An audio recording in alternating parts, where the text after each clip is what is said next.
একটা ছেলে কত টাকা উপার্জন করলে তার বিয়ে করা উচিত, কি বলে মনে করো? কত টাকা? ওই 10,000 মতো। ওরে বাবা, हाय हाय इतना सुकून। 30,000। আমারও অমনি 25K বা 30K। পার মান্থ 1 লাখ ওরে বাবা, মিনিমাম। ওরে বাবা, like not less than 70K। 40-50। Depend করছে কত বয়স আর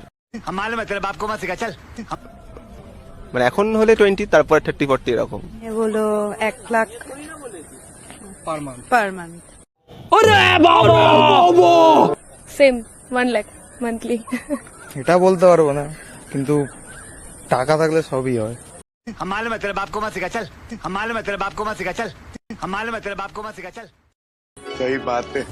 থেকে 16 সামথিং। এখন বলবো আমি 20-30 এরকম 1000 হলে আই থিঙ্ক চলে যায়। তাও মিনিমাম চলার জন্য 40-50 হাজার টাকা মিনিমাম ইনকাম তো করতেই হবে এখনকার বাজারে আর কি। দেখো 25-30 হাজার টাকা তো মিনিমাম আজকালকার যা বাজার, মোটামুটি ভাবে চলতে গেলে তোমাকে এইটুকু তো লাগবে, তার কমে হলে কষ্ট। আমি নিজে উপার্জন করলে আমার মনে হয় না অন্য কেউ কি করছে তাতে আমার একটা কিছু ডিপেন্ড করবে।